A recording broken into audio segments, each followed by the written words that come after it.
Bismillahirrahmanirrahim. Alhamdulillahi rabbil alamin, wassalatu wassalamu ala asyrafil anbiya'i wal mursalin wa ala alihi wa sahbihi ajma'in, amma ba'd. Assalamualaikum warahmatullahi ta'ala wabarakatuh. InsyaAllah kita berkati lagi pertemuan kita pada malam ini. Sama-sama kita memulakan dengan bacaan Ummul Furqan Al-Fatihah.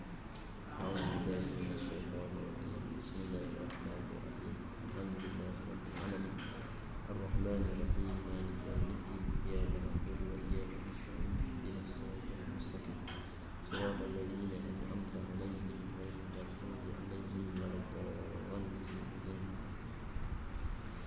Bismillahirrahmanirrahim. Alhamdulillahirabbil alamin, wassalatu wassalamu ala asyrafil anbiya'i wal mursalin wa ala alihi wa sahbihi ajma'in. Allahumma faqqihna fid din wa 'allimna ta'wil wahdina ila siratikal mustaqim.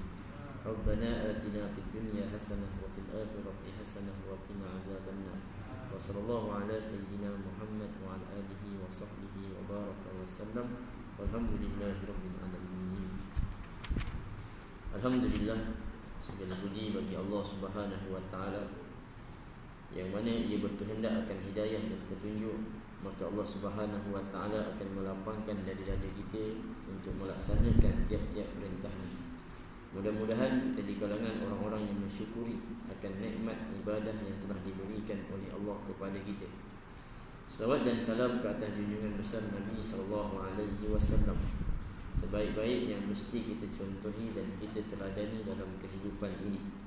Ma atakumur rasul fahuzuhu wa ma nahakum anhu fantahu. Maka mudah-mudahan kita di kalangan umatnya yang mengikuti tiap tunjuk dan suruhnya, meninggalkan tiap larangnya, dan mudah-mudahan suatu hari nanti kita dapat dipertemukan dengan baginda Nabi sallallahu alaihi wasallam.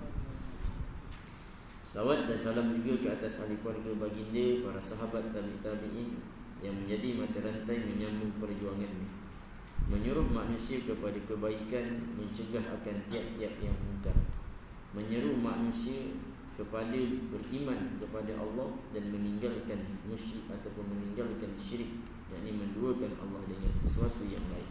Amma ba'd.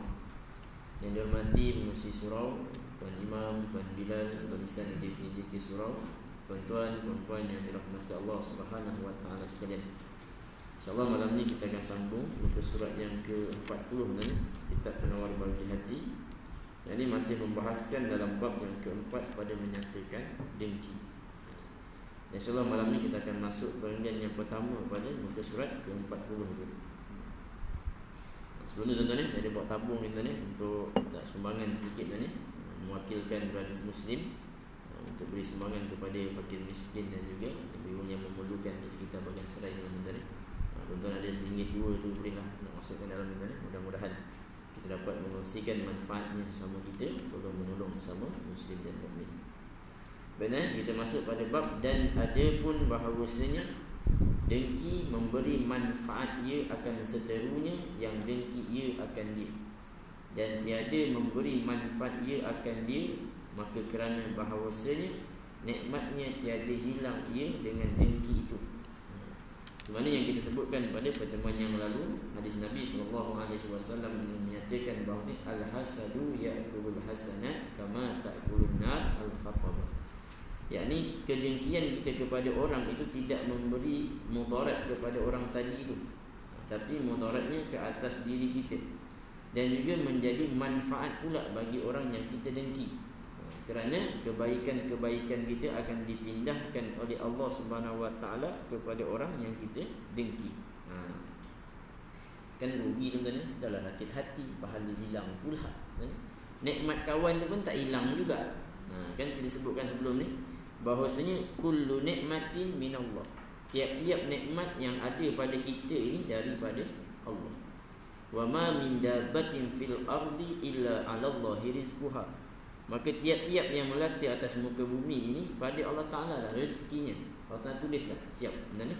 Jadi kedengkian kepada seorang, daripada seorang kepada orang yang lain itu tidak akan menjadi sebab nikmat kawan kita itu hilang.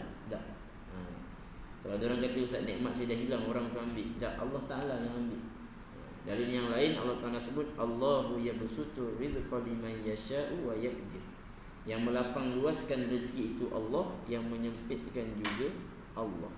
Jadi mengingatkan kepada dia, mengingatkan kepada kita apabila hilang suatu nikmat dari diri kita, tu yang diajar kepada kita tu, alladzina idza asabathum musibah qalu inna lillahi wa inna ilaihi raji'un. Nak mendidik diri kita bahawasanya nikmat tadi dari Allah dan Allah juga yang ambil. Orang tak boleh ambil kan? Tak boleh. Gitu. Jadi kedengkian orang ataupun kedengkian seseorang kepada orang lain itu tidak akan menghilangkan nikmat yang telah Allah Subhanahu Wa Taala berikan kepadanya. Bahkan digandakan akan kebajikannya, kerana dipindahkan pahala kebajikan orang yang dengki itu kepadanya. Pendeknya, orang yang dengki itu seperti mereka yang melempar seteru dengan batu. Ini dibagi tamsilan sebutkan tadi dah sebenarnya. Sebab tu kalau kita banyak dengki ke orang ataupun banyak orang dengki kepada kita, sebab tu sebahagian daripada para ulama itu tidak takut tentang kedengkian-kedengkian itu. Maka mereka pun mengajar kepada kita untuk selalu mengamalkan, membaca akan 3 kul tu. Qul a'udzu birabbin nas, malikin nas, ilahin nas, min syarril waswasil khannas alladzi yuwaswisu fi sudurin nas. Kita amalkan baca Qul a'udzu birabbil falaq min syarri ma khalaq sampai habis nanti, untuk melatih diri kita bahawasanya kedengkian tidak memberi apa-apa kepada kita, melainkan semua kemudaratan itu dengan izin Allah. Kita ditimpa mudarat dengan izin Allah. Situ nanti. Baik, tuan mati Allah Subhanahu Wa Taala sekalian, maka pengarang ini memberikan tamsilan orang yang mendengki ini umpama orang yang melempar seterunya itu dengan batu. Maka tiada kena seterunya dan kembali batu itu kepada matanya, maka membutakan ia akan dia. Baling kat kawan tak kena, patah balik kena mata sendiri pula. Adapun ubat yang bangsa amal, ini diberikan kepada, tadi dibagi tahu tentang keburukannya. Apa akibat daripada kedengkian itu? Tiada keuntungannya. Sebab itu tuan-tuan, kita kalau berfikir dengan rasional, berfikir sesuatu kita nak buat tu, insya-Allah tuan, Allah Taala akan berikan hikmah dan petunjuk kepada kita, sehingga kita tidak membuta-tuli dalam membuat keputusan yang akhirnya merugikan diri kita sendiri. Baik, adapun ubat yang bangsa amal, maka iaitu bahawa mengetahui ia akan hukum dengki dan akan perkataan dan perbuatan yang menyebabkan akan keduanya oleh dengki itu, maka menyalahi ia akan keduanya dan mengerjakan ia akan lawan bagi keduanya. Jadi sebenarnya bila kita muhasabah diri kita dan kita ditunjukkan oleh Allah Ta'ala akan kedengkian itu ada dalam hati kita, sebab tu kita doa pada Allah Ta'ala, Allahumma arinal haqqa haqqa warzuqna ittiba'ah wa arinal batila batila warzuqna ijtinabah. Supaya Allah Ta'ala tunjuk mana buruk kita, salah kita, dan Allah berikan kepada kita kekuatan untuk meninggalkan buruk itu. Ada orang dia tahu pada dirinya ada perbuatan yang buruk, sifat yang buruk, tapi tidak ada kekuatan untuk tinggal. Ustaz, saya tahu Ustaz, tinggal semayang tu tak bagus, tapi saya belum sampai seru dah nak semayang. Dia tahulah tinggal semayang tu tak bagus, perbuatan yang jahat, perbuatan yang dibenci oleh Allah Ta'ala, tapi dia belum nak tinggal lagi perbuatan tu. Begitulah yang lain-lain juga, maka kita minta pada Allah Ta'ala. Jadi kita faham balik hukum pada dengki ini, ijma' ulama sebutnya hukumnya haram. Kalau ada pada hati kita, maka itu penyakit. Yang kedua, tuan-tuan, perkataan atau perbuatan yang menzahirkan kedengkian itu. Kan kita boleh rasa kan perkataan orang yang dengki dengan tak dengki. Sebab tu kadang-kadang orang kata dengki lah tu. Contoh sebab kadang-kadang orang ni Allah Ta'ala berikan kepadanya kefahaman, yu'til hikmata man yasha' wa man yu'tal hikmah faqad utiya khairan katsira. Kita boleh nampak dan kita boleh tahu bagaimana hal keadaan orang yang sedang mendengki kepada saudaranya. Dia pergi jumpa bomoh, sana, sini, itu kedengkian. Ataupun perkataannya, apa kawan dia buat tu walaupun baik, nampak buruk juga. Ada 10 kebaikan yang kawan kita buat, cuma dia buat satu je, itu kesilapan itu. Yang 10 hilang lah, satu tu yang dibesarkan. Sebab kadang-kadang orang yang mendengki dengan sahabatnya, dia nak cari baik ke nak cari buruk sahabatnya? Dia akan cari buruk. Dia dah jumpa buruk tu, dia cerita tentang buruk tu seolah-olah macam sahabat itu dah tak ada baik dah. Memang jahat daripada bangun pagi sampai tidur tu jahat sungguh. Situ harus kita hati-hati. Jadi ulama sebut bila kita ada hal tersebut, kita kena buat perkara yang berlawanan dengan yang tadi. Kalau kita rasa nak maki dia, tukar, puji dia. Betul? Rasa nak marah dia, tahan, sabar itu. Disebut dengan buat perkara yang berlawanan. Maka memuji ia akan mereka, yang dengki ia akan dia. Tengok kawan tu asyik tukar kereta je, berbulu je mata kita. Kita punya kereta daripada tahun 80-an sampai sekarang, ni lah kereta aku, tak bertukar-tukar. Hak kawan tu pantang keluar pattern baru, tukar pattern baru, tukar. Dah dia tokek kilang kereta kok dah dia lah nak tukar mana kita tokek cendol lah misalnya nak tukar kereta tiap-tiap bulan, memang pensan lah kita dia tukar. Kadang-kadang syaitan bisik kedengkian itu dalam hati kita. Kita tak ada lagi kedengkian tu, syaitan bisik tu masuk. Kalau kita layan, nanti menempel lah penyakit tu. Tapi bila masuk bisikan tu, kita buat yang lain, kita puji. Oh, hebat kawan aku ni, berniaga. Gitulah tuan-tuan. Tapi jangan puji depan dia tuan-tuan. Nampak benar peliknya kita ni. Belakang dia kita tak kutuk dia, tapi kita tu, oh hebat, bagus. Kita puji dia. Lawan daripada bisik tadi tu. Kadang-kadang hari ni kata, ni kaya-kaya banyak duit ni, ini scammer ni. Kan sekarang macam tu. Pantan nampak kat FB tu, naik kereta Lamborghini, tengok muda lagi. Sekarang ni kalau orang tengok orang muda ada harta yang banyak, kata dulu tak jual dadah, jual perempuan. Kalau hari ni tambah lagi scammer. Scammer pun kaya dah ni kan. Bukan main-main tadi, baca kat paper tu, dia bayar tadi. Orang-orang yang boleh dirasuah tu dibayar 4 juta sebulan. No. Memang gelap mata kan, 4 juta. Agak-agak ni yang dia kutip berapa juta. Tu yang dia punya kaya berdentum kan. Jadi tuan-tuan mati Allah Subhanahu Wa Taala sekalian. Jadi syaitan bisik yang itu tu, kita lawan. Kita jangan cakap dia scammer, cakap ini pandai betul berniaga ni. Mudah-mudahan tuan-tuan banyak zakatnya. Gitulah tuan-tuan. Dan menzahirkan ia akan sukacita dengan nikmatnya dan merendah diri ia baginya, dan dengan demikian itu jadi oleh mereka yang dengki ia akan dia kawan baginya.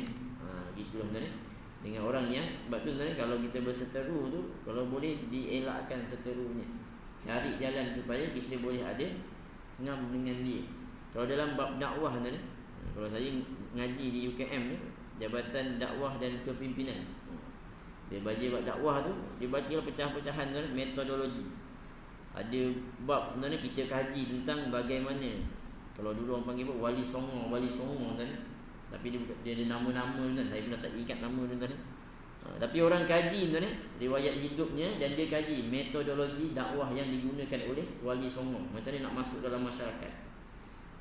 Ada satu daripada wali tuan, dia masuk jalan sampai satu kampung, dia tengok orang kampung tu semua memang, istilah kita, bahasa kita, seksi-seksi lah tuan. Perempuan memang gitulah tuan. Kemudian yang keduanya, mereka tu suka kepada nyanyian-nyanyian. Kalau mas taklim ke usrah ke memang tak ada jadi yang serunan ni kata macam mana dia nak masuk dalam masyarakat ni. Tapi itulah sebenarnya orang dulu ni, walau dia seorang-seorang sebenarnya, dia samba je, dia bawa Islam tu. Dia masuk pelan-pelan sebenarnya, dia cari mana titik persamaan yang boleh dia nak masuk dengan masyarakat ni. Last sekali Wali Songo pun bukan buang sekejap serban dia kan. Dia pun pakai baju nak macam dah orang tempat tu juga. Daripada situ dia dah mula rapat, masuk pelan-pelan, dia cari bersamaan, kemudian dia buat bentuk. Tu yang mula dikenalkan gendang. Sunan tu dia pun tepuk gendang, buat wayang kulit ni. Bila wayang kulit orang mula datang, tapi dia ubah cerita tu. Daripada cerita percaya pada hantu, cerita percaya pada dewa, dia ubah cerita percaya pada Tuhan. Sampai satu ketika ni, biasa orang-orang itu dia kuat main tu lah, jin, sihir, bagai semua kan. Tapi bila dukun-dukun tu try ke wali-wali ni, tak jadi. Dia kata betul lah cerita wali ni, dewa tak kuat, ada lagi kuat daripada dewa. Lah sekali dia bawa ujung tu, dia ajak kepada, dia kata ada dua perkataan, kalau kau amal dalam hidup memang akan jadi paling kuat. Semua seronok kan. Tu dia ajar kalimah syahadah. Tapi nak masuk ke situ tu, dia cari titik persamaan. Begitu juga dengan orang yang kita ada rasa dengki dengan dia, yang dibawa oleh syaitan dia, maka kita lah kena cari jalan supaya kita bergaul dengan dia, supaya kita kalau ada rasa yang tak kena tu sebabnya apa. Dan mungkin ada yang saya sebutkan tadi ni, paling banyak kedengkian tu muncul dari sebab perseteruan. Misalnya dia tu fahamannya Wahabi, kita fahamannya bukan Wahabi.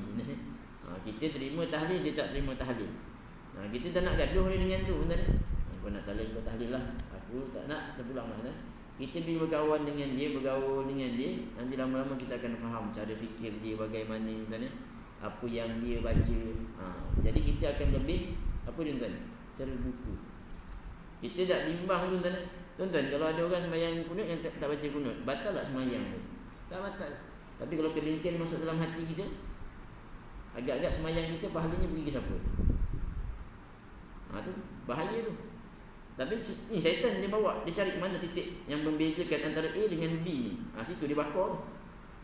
Sebab tu bila kita berhadapan dengan perselisihan, maka kita hadapilah dengan jalan ilmu. Sebab ada setengah-setengah orang baru baca 2 kitab, dia sedap dia mengkapirkan orang, membid'ahkan orang, baru 2 kitab kalau 10 kitab tak tahu lah.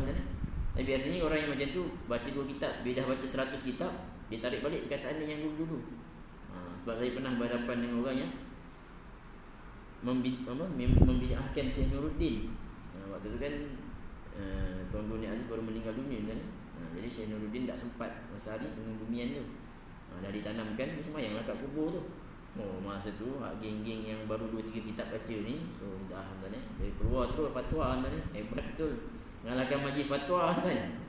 Jadi salah seorang tu adalah sahabat kita juga kalau sahabat saya tu memang saya berlapang dada dah dengan dia. Dia kalau bercakap pedih ayat ni tuan. Kalau kitab kuning ni dia kata baik bakar, tak baca dia kata.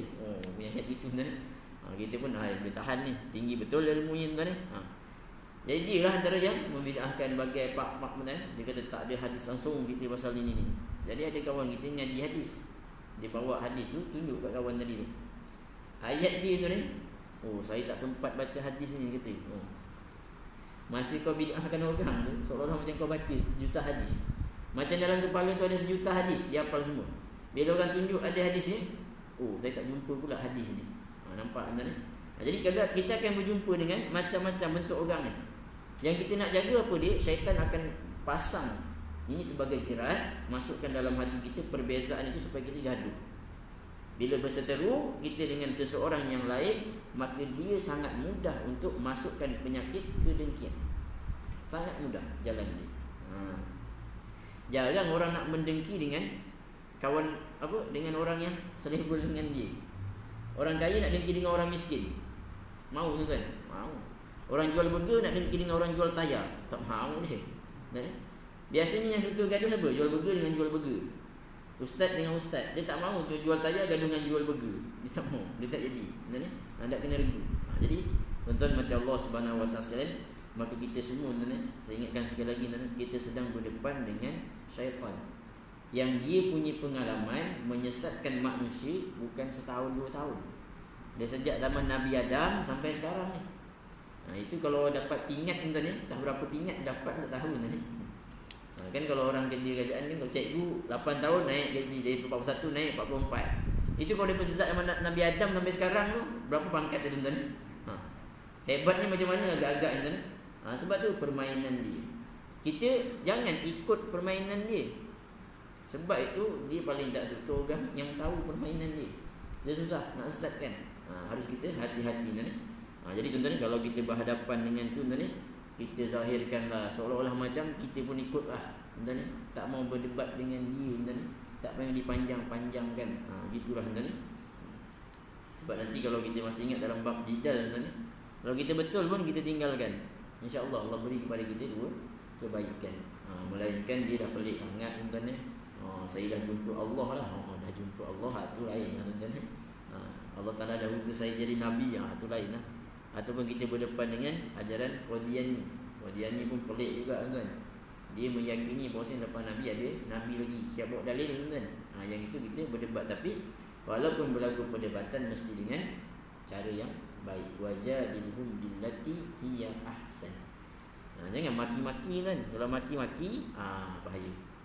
Macam orang, saya pernah juga waktu zaman belajar kan, berdebat pasal kunut ni masalah.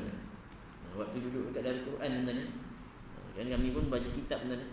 Jadi golongan-golongan baca kitab belum habis ni, dia cepat ni. Ini semua tak betul ni.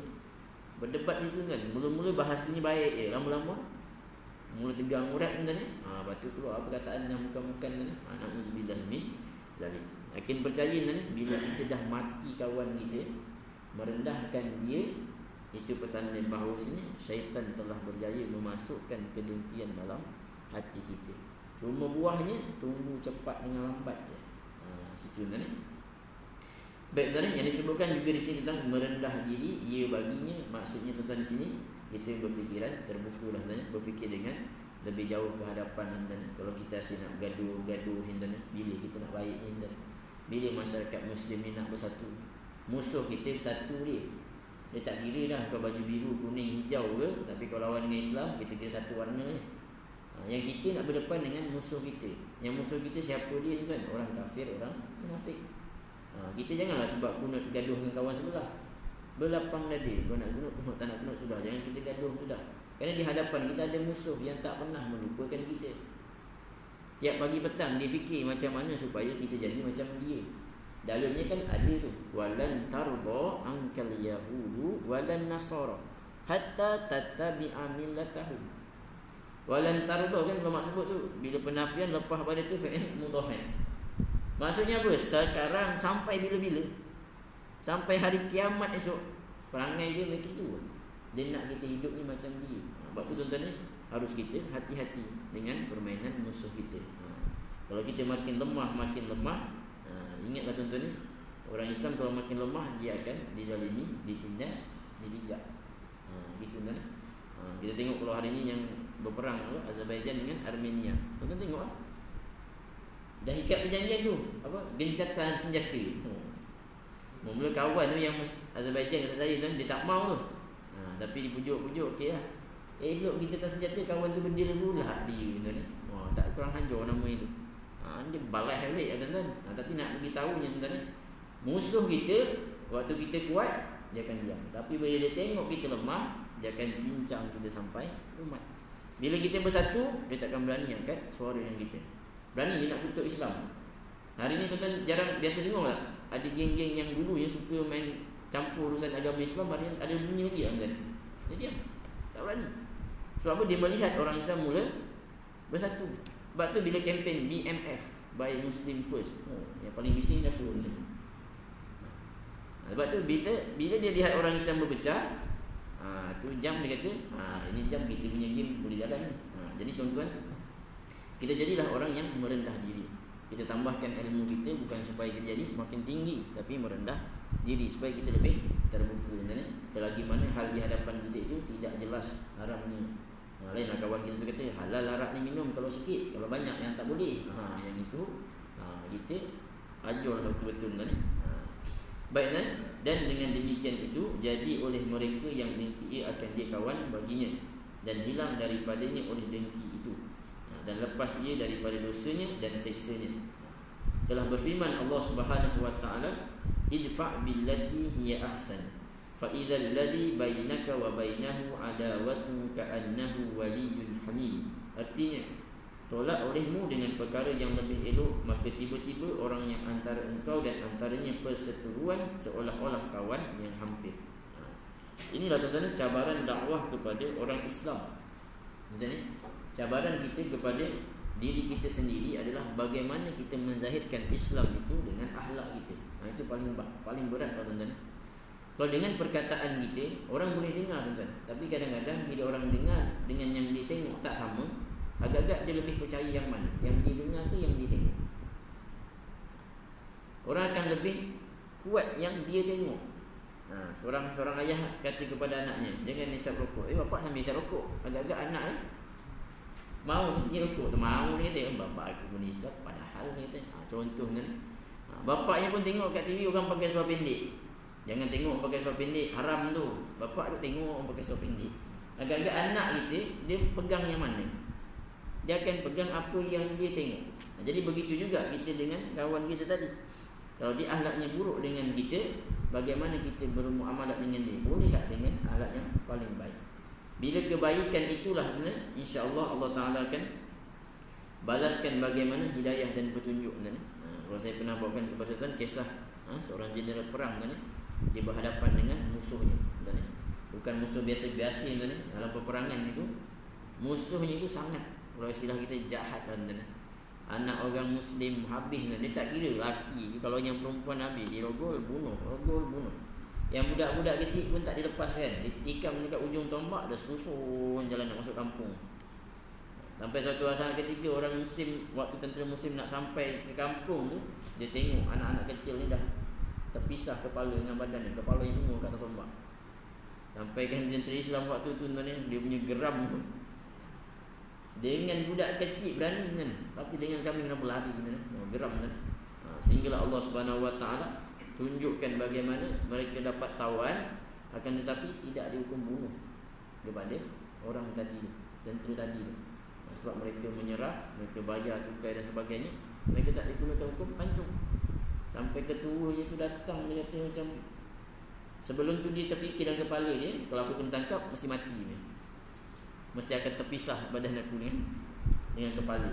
Tapi waktu tu tak. Rupanya orang Islam ni membunuh kerana Allah, bukan kerana dendam. Allah Ta'ala kata pancung. Allah Ta'ala kata tak. Sampai jenis perang tu kata apa? Bila tentera-tentera ni sebahagiannya masuk Islam, sebahagiannya bayar cukai. Jadi orang ni akan digiring selamat keluar daripada kota tu.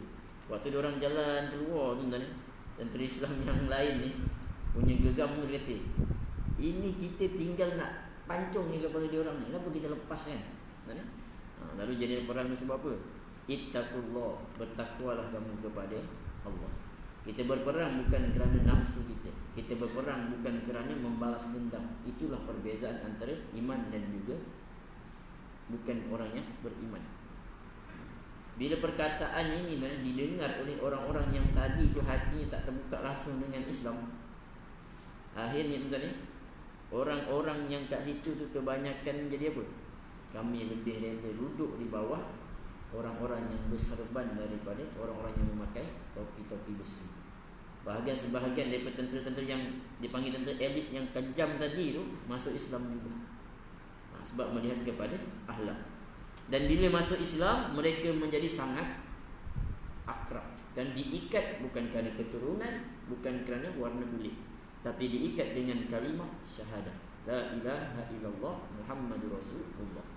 Maka inilah menjadi ujian buat diri kita, bagaimana kita nak menolak keburukan itu dengan kebaikan. Gitulah tuan-tuan. Orang maki kita, macam mana caranya tuan-tuan? Kalau ada orang tak tahan kena maki, membalas maki dulu tuan-tuan. Tapi ada orang kena maki juga. Kita tengok ulama-ulama kita kena cerca, cakap macam-macam, steady je, macam tak ada apa-apa. Kalau kita dah menitis air mata dah rasa tu. Jadi tuan-tuan mati Allah Subhanahu Wa Taala sekalian, bagaimana mereka boleh ada rasa begitu? Itu disebutkan tuan-tuan, rendah diri itu ada. Kedengkian itu tidak bersarang dalam hatinya. Kehidupannya akan lebih cegah di hadapannya tuan-tuan. Baiklah, dan ketahui olehmu bahawasanya tabiat manusia kasih ia akan mendapat nikmat kawannya, tiada kasih ia akan mendapat nikmat seterunya. Tabiat manusia ni, kalau musuh kita dapat nikmat, suka tak suka kita? Tak suka. Tapi kalau kawan kita dapat nikmat, kita suka. Ini tabiat manusia. Dan benci ia akan yang menyusahkan kawannya, tiada benci ia akan yang menyusahkan seterunya. Bila seteru kita tu kena musibah, seronok tak seronok kita. Ada orang padan muka. Orang Jawa kata apa? Kualat. Tu kualat dengan aku kata, padan tu langgar tiang. Pen modal. Kalau Jawa ni kalau keras sangat dia dah marah sangat kan. Dia bukan mati tuan-tuan. Pen modar, tekan, ada kol-kolah lagi sebut tuan-tuan. Tu marah betul tu. Masa kalau aksiden tu biar hancur lebur terus tuan-tuan. Marah sungguh, seronok dia kalau orang buat hang. Tapi itu tabiat manusia. Tabiat. Maka jika tiada kuasa engkau menyamakan antara kawan engkau dan seteru engkau pada kasih dan benci itu, maka hendaklah engkau melaksanakan engkau akan diri engkau daripada dosa dengki itu dengan dua perkara. Maksudnya kita duk muhasabah diri kita kan. Kita adalah penyakit pun kan. Seteru kita kena bala seronok kita kan. Kawan kita kena bala kita tak seronok. Yang ni tak kena ni kan.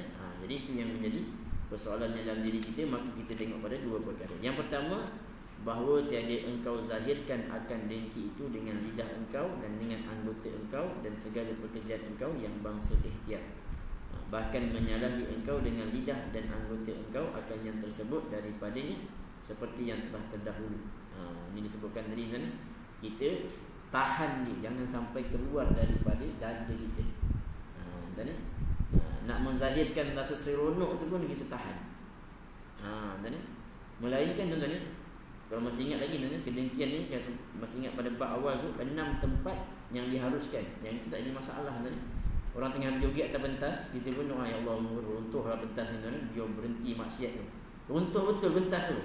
Kita seronok. Seronok itu bukan seronok jatuhnya dia ke bawah tu, tapi kita seronok maksiat itu berhenti. Faham itu tuan-tuan? Kita tengok contoh dekat bahagian serai ni ada disco, dundang, lelaki perempuan masuk dalam tu. Kita pun orang terbakar je lah disco ni, dia berhenti maksiat ni. Terbakar sungguh malah itu tuan-tuan. Kita bukan seronok orang yang terbakar. Yang kita seronok apa dia? Maksiat itu berhenti. Yang itu tak jadi masalah kan? Yang itu pada tempat yang diharuskan. Dengki itu boleh kan? Yang ni pada selain daripada 6 tempat tadi kan? Kawan kita ngaji sedap, kita ngaji tak sedap, boleh dengki dengan dia kan? Tak boleh lah tuan-tuan. Dia suara macam Siti Nurhaliza, kita Ramli Sarip. Lain lah tuan-tuan. Dia lunak je dengar. Kalau kita dengar tu kasar je suara kita kan. Kalau jadi Pak Imam tu, ini imam subuh boleh ni. Kalau imam maghrib tak jadi ni. Orang semua pakat lari kan. Contoh kan. Ataupun tuan-tuan, kita ada orang contoh majlis ilmu, baca Al-Quran. Ada kawan kita baca 3 kali faham dah dia. Itu dah 18 kali baca tak ingat. Ingat lagi ni. Rasa macam mula kan syaitan bisik macam-macam kat kita kan. Jadi tuan-tuan mati Allah Subhanahu Wa Taala sekalian, selain daripada 6 tempat itu, hati-hati. Bila datang kedengkian itu, tahan dia. Jangan lisan kita ataupun mana-mana daripada perbuatan bentuk ikhtiar itu kita buat sehingga saudara kita tadi itu terluka. Itu sudah bahaya kan. Baik, dan mati Allah Subhanahu Wa Taala, sabda Rasulullah sallallahu alaihi wasallam, salasun lam taslam minha hadhihi ummah, al-hasadu wadh-dhannu wat-tayyaratu, ala unabbiukum bil mahraji minha, idza dhananta fala tahaqqi, wa idza hasadta fala tabni, wa idza tatayyarta famdi. Jadi Nabi sebutkan kan, sebelum kita bahas pasal hadis ni kan, kita ni manusia ni, kadang-kadang kita betul, kadang-kadang kita salah. Dan kadang-kadang ada orang itu dia melakukan kesalahan bukan kerana dia itu sukakan kejahatan, tapi kerana kejahilan dia terhadap perbuatan tadi. Dia tak tahu itu salah. Begitu juga kita ni, kadang-kadang kita tak perasan pun rupanya dalam hati kita itu ada kedengkian. Dan perkara itu dah berakar dalam diri kita tu sudah puluhan tahun misalnya. Jadi bila kita belajar, kita kenali ciri-ciri kedengkian itu apa, kita muhasabah diri kita, ada rupanya dalam hati aku, dalam diri kita ada. Dia bukan malah beritahu, esok boleh hilang terus kan. Itu memang Allah Subhanahu Wa Taala beri kehebatan. Tapi ada di sana orang-orang yang dia perlu melalui satu proses untuk membuang benda buruk tu, sifat buruk tu. Itu yang dalam Quran tu Allah Taala menekankan tentang suatu dalil, walladzina jahadu fina lanahdiyannahum subulana wa innallaha lama'al muhsinin. Orang yang sungguh-sungguh dia memperbaiki diri dia, Allah Taala akan tunjukkan jalannya dan Allah bersama dengan orang yang buat kebaikan. Maka kalau kita ni duduk-duduk muhasabah diri kita, ya Allah, ada kedengkian dalam hati kita. Yang kita baru perasan tuan. Jadi kita laluilah proses itu tuan. Jangan pernah kita merasakan dah tak boleh ni. Aku rasa benda ni dah 60 tahun dalam hati aku ni, nak buang payah ni. Tuan ni. Kadang-kadang kita cuba, dia datang pergi. Tuan ni. Kadang-kadang dah tak ada, nanti masuk lagi datang. Kita hari ni rasa dah selamat ni, esok hai jadi lagi. Hari ni kita tengok orang yang kita tak suka tu, hati tenang. Esok tengok, hai bila dah nak bangun tiang orang ni. Contohnya, hari ni kita rasa tengok okey, esok tengok bila nak mati lah pakcik ni, berubah. Maka jangan putus asa untuk terus berusaha membuang perkara tersebut. Mudah-mudahan Allah Ta'ala berikan pertolongan kepada kita. Yang pentingnya kita usaha dengan sekuatnya. Baiklah, bermula 3 perkara tiada sejahtera daripadanya oleh ini umat.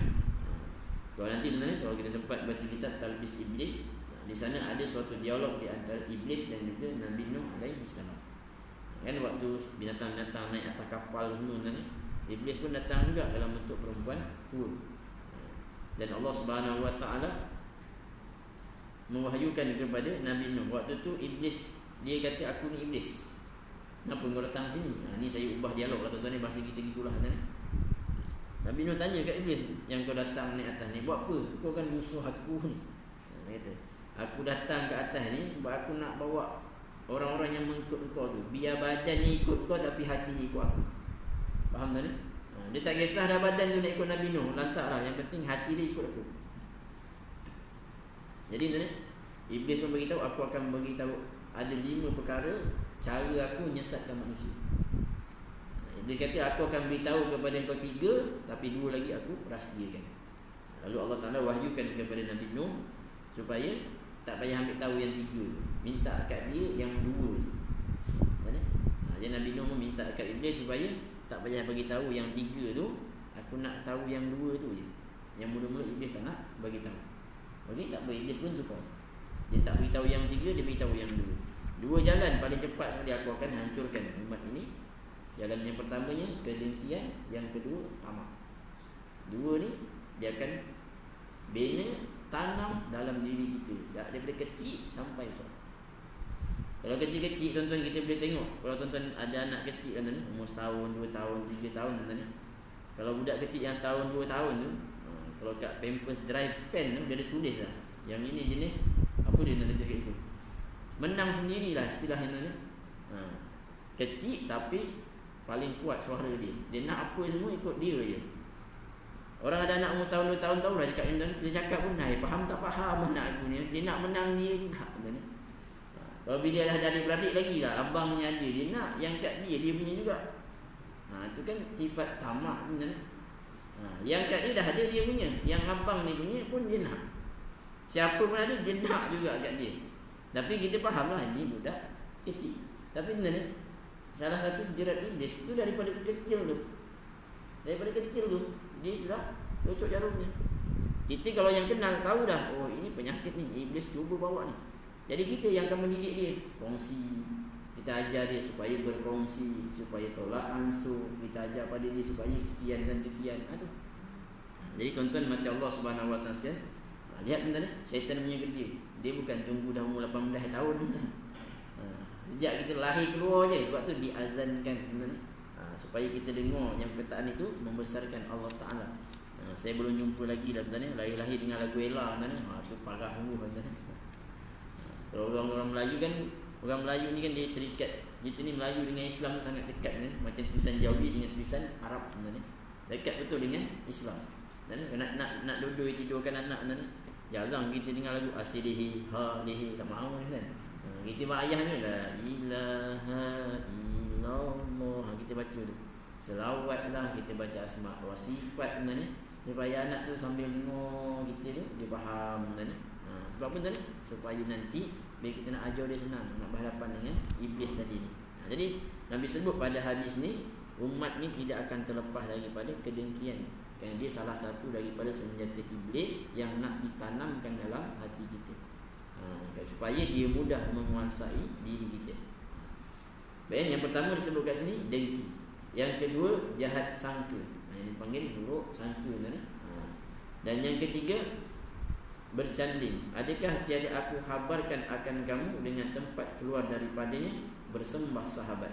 Kabarkan oleh Muhai Rasulullah sallallahu alaihi wasallam, bersabda ia, apabila engkau menyangka engkau akan sangka yang jahat, maka jangan engkau tahqiqkan. Sangka jahat ni tuan-tuan ni, dengan sama manusia pun kalau boleh jangan, tuan-tuan ni. Tapi beza dengan berhati-hati, tuan-tuan ni. Berhati-hati ni contoh, tuan-tuan ni, kita jalan malam-malam, tengok depan kita ada 2-3 orang pegang parang, tuan-tuan ni, dengan kat lehernya ada apa? Ada rantai, tuan-tuan ni. Dekat tangan kirinya ada pegang botol arak. Yang tu agak-agak macam mana, tuan? Nak sangka baik ke sangka buruk, tuan? Ni silap ayulan yang dia tebas kepala aku. Yang itu ada dipanggil qarina. Kita ada sesuatu hujah yang mengatakan bahawa sini orang ni bukan baik. Contohnya, atau malam tuan-tuan ni kita tengok rumah kita, jiran sebelah ni kita kenal ni namanya Abu. Tapi tengok malam tadi masuk ikut tingkap ni bukan Abu ni. Takkan Abu masuk ikut tingkap ni. Situ takkan nak sangka baik lagi ni. Jadi tuan-tuan mati Allah Subhanahu Wa Taala, sangka buruk ni. Saya bagi contoh gini lah, tuan-tuan. Kita daripada KL misalnya sampai dekat Semanggul. Kita pun pergilah satu masjid. Tiba dengar orang tu azan ni, lain macamnya bunyinya, sengaunya. Bunyi tu macam tak lepas je, tuan-tuan. Tuan-tuan. Kita pun janganlah terus buat bid'ah ni, memalukan Islam. Bagi terus gitu, tuan-tuan ni. Menungnya Pak Bilal tu. Saya pernah alami, tuan-tuan, kalau kat Bukit Merah tu, surau MK tu. Saya pun tak pernah jumpa pakcik tu. Tiba hari tu ada, dia marah Bilal tu. Pun dia bagi. Saya paling pedih dia kata apa? Kamu memalukan Islam, kata. Azan masalah macam ni. Yang azan tu Cina Muslim, tuan. Cina Muslim, mana dia sebut mahras betul? Dia kan ada sengau dia. Untung ada orang azan. Dah itu je yang nak pergi surau. Yang suara sedap tak sampai ke surau. Dah faham kan? Kat surau tu hak sengau tu yang azan. Dah yang tak sengau tak sampai-sampai. Zuhur 1:05 minit, yang tak sengau 1:40 baru sampai. Yang sengau pukul 1 dah nunggu tu bila nak azan. Agak-agak tuan nak suruh siapa azan? Yang 1:40 tu, panding Pak Imam pukul berapa kita nak sembahyang. Jadi orang kata apa surau ni, orang zuhur 1:05 minit 1:40 baru azan. Dah yang itu je ada yang nak azan. Jadi dah dia je ada, dia azan. Bunyi tapi taklah teruk sangat, tuan-tuan. Hurukkah jadi huruf jim ke? Tak ada lah. Cuma dia tak berapa nak tepat sangat lah, tuan-tuan ni. Asyhadu Allah tu dia tak sebut, dia tak boleh sebut Allah, dia ada bunyi Allah. Asyhadu Allah. Macam nak sebut nun macam tak. Saya kata bang tu sebut Allah. Allah. Nak macam mana lagi, tuan? Nak ikrar lidah kan? Tak boleh lah. Saya kata an. Dia tak boleh sebut an. Dia tak sebut al tu, dia tak boleh. Al. Saya sampai terjadi jelir lidah. Al duduk atas ni. Dia tak an. Ni gigi kita, saya nak suruh dia letak ujung lidah ni duduk belakang ni, bukan duduk sini. Tak boleh dia. Sini je duduk dia. Dia kata, jalan abang kata. Dia tak boleh lah. Tahu macam mana? Daripada tak bunyi terus, tak ada orang azan terus. Jadi kita kalau sampai tempat orang, mulakan dengan sangka buruk ke sangka baik? Sangka baik dulu. Ataupun saya beri contoh lain, kita semayang-semayang, tengok orang sebelah kita, semayang zuhur 4 rakaat, dia tengok sebelah ni, 5 rakaat ni. Ni jangan sesat mana pula ni. Jangan sesatkan terus, tuan-tuan, tanya dulu. Dan kita tanya dulu. Ataupun kita kalau malah nak tanya dah, kita sangka baik je. Mungkin tadi dia lupa rakaat, atau dia tambah tu. Kita tengok dia 5, tapi syarat hukum ni sembahyang berapa? 4 ke 5? 4. Sebab dia terlupa. Gitu, faham tak ni? Ini jangan kita terus, aku pergi teman saya maju ni, ada syiah ni kat teman saya maju ni, sembahyang 5 rakaat. Contoh ni. Terus kena ni, letih kita. Jadi tuan-tuan mati Allah Subhanahu Wa Taala sekalian, maka sangka buruk tu siapa yang bawa? Bisik syaitan. Masuk dalam hati kita. Kita lah, jangan tahqiqkan pula. Kita perlu kepada apa tuan ni? Tu disebut kita perlu kepada, pergilah tanyakan soalan. Bang, saya tadi tak nampak abang ni sembahyang 5 rakaat. Sembahyang zuhur berapa rakaat bang? 4 lah, 5 je. Saya tersilap lah tu, saya ingat tadi 4. Maksudnya betul tak betul? Dia perlu ulang nak sembahyang ni? Tak perlu. Dan tuan-tuan tanya dia kata apa? Tuan-tuan tengok dia sembahyang 5 rakaat ni. Macam ni. Kita pun tanya lah. Oh saya jamak tadi, saya jamak je Zuhur pun. Asar dengan Maghrib dia jamak qasar. Faham tak ni? Dia sembahyang asar 2 rakaat, dia jamak tu dengan Maghrib 3 rakaat. 5 rakaat. Kalau dia jawab itu, barulah kita tanya dia, bang mazhab apa ni bang? Imam Hambali, Maliki, Syafi'i tak pernah saya jumpa lagi boleh pula jamak asar dengan Maghrib ni. Sebab saya pernah jumpa kan orang dia jamak qasar subuh sampai isyak terus. Ni bukan cerita dongeng kan. Habis sembahyang subuh dia sambung sembahyang. Bila sekali dua saya pun macam tak apalah lah, tak lama nak tanya banyak-banyak tadi. Bila mula dia ajar kat orang dia kata kita kadang-kadang Zuhur kan nak main jamak terus dia siap-siap gini. Lepas main subuh tu kau sembahyang jamak tu dia subuh sampai isyak terus. Jadi kau tak pening-pening nanti Zuhur nak cari masjid tapi tak payah dah selesai dia kata. Saya kata betul macam ni kata. Dia kata kalau kau tak sempat subuh dia kata boleh tukar dia kata. Subuh tu azan maghrib tu buat waktu isyak lagi. Dia kata ini lagi padu. Tapi ni kira kalau sebagian kata kan kira okey lagi ada satu mazhab pun kan yang tu kita tengok kan. Jamak pun bukan, kosong pun bukan. Dia jamak tak payah terus kan. Subuh main maghrib isyak tak payah sembahyang terus. Yang ni banyak kan. Siap-siap hari bulan dalam rumah kita pun ada gitu. Wajib sembahyang, wajib. Sembahyang tak sembahyang. Yang tu apa pun tak. Jamak pun tidak, apa pun tidak. Yang tadi tu dia sembahyang juga, cuma dia salah. Jadi kita tanya dan kita betul kan. Kalau yang tak sembahyang terus ni, ini lagi payah kan. Yang itu dia nak semangat nak sembahyang lah. Jadi bila kita tanya, kita akan tahu masalah sebenarnya apa. Dan bila saya tanya, ni pengalaman saya ni kan, dia orang Sabah. Saya tanya dia belajar dengan siapa? Saya belajar dengan budak tingkatan dulu. Kat Sabah tu kawasan tu Kristian, dia masuk Islam. Dia belajar sembahyang dengan budak tingkatan 2. Jadi dia sembahyang ikut mazhab siapa tuan? Mazhab budak tu. Dia tak tahu kan? Jadi kita ajar satu-satu, betulkan balik. Bila betul balik, baru dia, macam tu dia kata. Haram jendah budak ni tipu aku kata. Nampak kan? Kadang-kadang orang buat silap bukan sebab dia jahat, tapi sebab dia jahil, tak tahu. Saya pernah jumpa kan, kalau saya pernah pengalaman mengajar di Lembah Beringin kan. Saya 2 tahun kan mengajar budak daripada Sabah, Pulau Mabul, Sampurna kan. Situ anak-anak murid saya dia lah kan. Sebenarnya ada yang dah masih sambung pondok dan sebagainya kan. Ada yang waktu-waktu sampai kan. Kalau baca Fatihah laju kan. Dah pandai baca Quran ni kan. Tapi bila saya suruh baca Quran, okey, tunjuk mana yang kamu baca. Tuan-tuan, dia baca iyyaka na'budu wa iyyaka nasta'in, yang dia tunjuknya waladhdallin. Dia tunjuk waladhdallin, mulut baca iyyaka na'budu wa iyyaka nasta'in. Macam mana? Betul tak betul baca ni? Dia membaca surah Alif Bata lagi, baca alif sampai ya. Alif sampai ya, dia boleh baca. Bata balik, ya sampai alif. Tak bunyi dah. Saya suruh tunjuk mana alif, mana ba, mana ta. Kalau baca alif sampai ya, dia boleh tunjuk satu. Tapi kalau ya sampai alif, ya sampai ya apa tak tahulah. Bila kita ajar pelan-pelan tadi, dia akan dapat balik. Jadi sebab tu sangka baik tu nombor 1, sangka buruk belakang dulu. Jangan kita terus ini ajaran sesat ni. Kalau kita hanya menghukum ni sesat, apa yang berubah kat dia? Kita tak tanya dia, kita tak berdakwah dengan dia, tak betulkan dia, dia boleh berubah kan? Dia tahu salah dia. Kalau dia rasa itu yang betulnya. Jadi bila kita sangka baik, mungkin dia tersalah faham. Tak apa, pergi baik jadi betulkan dia. Begitulah tuan-tuan ni. Maka itu tuan-tuan ni, bersangka baik itu hal yang mustahab, dimulakan dulu. Kalau sangka buruk datang, kita buang, tahqiqkan. Melainkan kita pergi tegur dia, dia kata awak dengan saya mazhab lain. Saya ni ilmu makrifah, awak bukan ilmu makrifah. Saya sembahyang tu isi, bukan luaran. Luaran tak penting. Kalau yang ini tuan-tuan ni, yang ini memang payah jajar lah tuan. Mungkin tuan-tuan belum jumpa tuan. Kalau dekat bahagian serai ni katanya ada juga tu sembahyang pakai niat. Apa? Parit Jawa ada sini, Parit Jawa. Ada nama Parit Jawa, kalau tak saya dekat di sini ada. Dia apa? Daripada Penang. Kampung apa dah lama kan. Saya sahabat saya ni sebab bermuamalat kita pergi musafir dengan dia kan. Kita sampai pening kan. Berhenti sembahyang, dia tak sembahyang. Tak sembahyang kan. Dia kata kalau kau nak belajar ilmu aku ni, dia tak semua orang boleh dapat kata.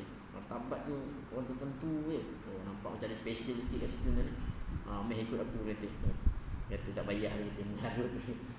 Elok makin tinggi ilmu makin sembahyang tak payah kan. Pakai niat je. Cuma makan pakai niat tengok. Boleh tak boleh kan. Ni harus kita hati-hati dah kan. Tuan-tuan mati Allah Subhanahu Wa Taala sekalian. Kalau sangka buruk datang jangan ditahqiqkan. Kalau baca jalan tinggalkan. Benar?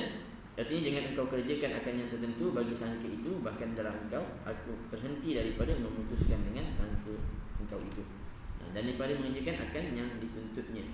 Dan apabila engkau dengki, maka jangan engkau melampaui. Artinya jangan mendapat engkau dalam hati engkau akan sesuatu daripada dengki, maka jangan engkau kerjakan dengan dia. Dan tuan-tuan mati Allah Subhanahu Wa Taala sekalian, ini dua hal lah tuan-tuan. Kita berhenti dulu kat situ tuan-tuan. Yang PKP ni tuan-tuan tak boleh panjang-panjang ni, bagi datang polis yang aku ngantuk tadi selesai tadi. Tuan-tuan banyak duit tak apa tuan-tuan ni. Saya duit tak banyak tuan, dalam bank pun 100 je. Kalau kena ni 1000 tuan ni, menung nak kumpul duit setahun pun nak bayar tuan ni. Jadi tuan-tuan mati Allah Subhanahu Wa Taala sekalian tuan. Kita juga tuan, kita berhenti dekat situ tuan ni. Itu berkaitan dengan kedengkian. Mudah-mudahan kita berusaha lah tuan-tuan ni. Kalau kita kalah hari ni dengan iblis, esok kita lawan lagi tuan. Kalau usaha kita kalah, esok lawan lagi tuan. Selagi kita hidup, begitu kita lawan dengan dia. Sebab Allah Ta'ala sebut dalam Quran tu, inna syaitana lakum adu fattakhiduhu aduwa. Kalah dan menang dengan musuh ni perkara biasa tuan. Tak mesti menang semua tuan. Nabi perang pun ada Nabi kalah tuan. Tapi itu tidak memutuskan semangat kita untuk membentuk diri kita supaya hilang kedengkian ini. Dan tuan-tuan ni, inilah antara jebakan syaitan yang paling dahsyat dan bahaya untuk diri kita. Kerana saya sebutkan sekali lagi tuan-tuan, innama yad'u hizbahu liyakunu min ashabis sa'ir. Jerat yang dia pasang ni bukan sekadar nak kita bermaksiat. Dia bukan nak sekadar pahala kita hilang, diberikan kepada orang lain, bukan. Tapi syaitan nak sampai tahap apa dia tuan-tuan? Hilang iman daripada dada kita. Itu yang dia nak tuan. Jadi kita kena usaha lebih sikit tuan-tuan. Esok kita mati bertemu Allah Ta'ala, mana ada modal lain tuan-tuan. Kalau dah tanya Allah Rabbi tak boleh jawab tuan, masak kita. Itu balik kat dunia pun dah tak boleh tuan. Tapi kalau kita dalam kubur boleh jawab soalan lagi tuan, insya-Allah tuan. Allah Ta'ala akan berikan keringanan kepada kita. Dan tuan-tuan sebagai akhirnya juga tuan, kita doakanlah sekali lagi tuan. Mudah-mudahan kita buat sembahyang hajat tuan. Mana tuan-tuan yang bangun malam tu doakan mudah-mudahan Allah Ta'ala angkatlah wabak yang sedang melanda kita tuan. Dan kita juga tuan ikutlah SOP yang telah ditetapkan oleh kerajaan tuan. Kerana tujuannya bukan untuk keburukan tuan. Kan ada orang kata sembahyang jarak-jarak tapi kat pasar tak jarak-jarak tuan. Itu masing-masing lah tuan. Yang tak disiplin dan sebagainya. Dan kita tengok hari ni kes pun boleh tahan tuan. Dia tak main 110, dia tak main tuan. 800 malam 800, hari ni 800 lagi. Dengar-dengar pun bagian serai pun dah mula ada tuan. Allah Rabbi tuan. Kita doakanlah mudah-mudahan Allah Ta'ala segera angkat wabak ini dan kita dapat kehidupan yang lebih baik lagi untuk masa hadapan. Aqulu qawli hadza wa astaghfirullahal azim li wa lakum. Wassalamualaikum warahmatullahi taala wabarakatuh. A'udzu billahi minasyaitonir rajim. Bismillahirrahmanirrahim. Alhamdulillahirabbil alamin. Wassalatu wassalamu ala asyrafil anbiya'i wal mursalin wa ala alihi wa sahbihi ajma'in. Allahumma inna nas'aluka ridhaka wal jannah wa na'udzu bika min sakhatika wan nar. Allahu ya muqallibal qulub tsabbit qulubana ala dinika wa ala ta'atik. Rabbana atina fid dunya hasanah wa fil akhirati hasanah wa qina azaban nar. Wa sallallahu ala sayyidina Muhammad wa ala alihi wa sahbihi wa baraka wa sallam. Walhamdulillahi rabbil alamin. Qabbalallahu minkum.